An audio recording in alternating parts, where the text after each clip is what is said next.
cœur de David erre dans les rues de Salem. Le fils du colon pense à celle qu'il aime. La belle Salma, encore une fois voilée, attend son père devant la mosquée.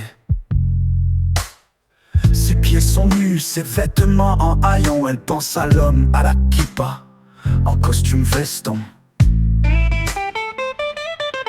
Dans son bel appartement de verre et de béton, David sait que l'amour vaut mieux que sa religion.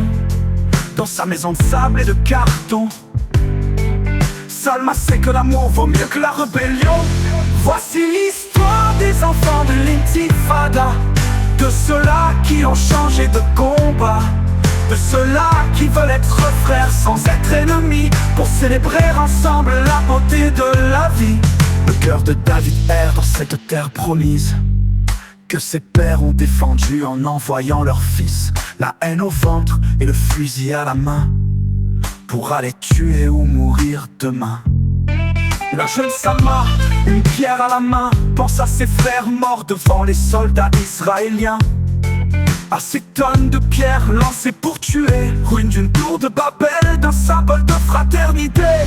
Voici l'histoire des enfants de l'intifada, de ceux-là qui ont changé de combat, de ceux-là qui ont envie de s'aimer librement sans avoir à se cacher.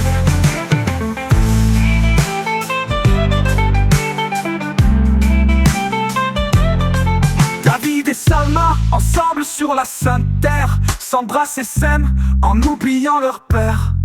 De jeunes prophètes unis solennellement devant l'amour, leur seule religion finalement. David et Salma, seuls sur la sainte terre, comme un exemple pour leurs frères. Deux jeunes prophètes prêchant l'amour quand les sages sont sourds d'avoir trop entendu les cris des enfants qui meurent pour un dieu de tourment. Voici l'histoire des enfants de l'intifada, de ceux-là qui ont changé de combat, de ceux-là qui veulent avoir des enfants, qui s'aimeront et joueront à la guerre seulement.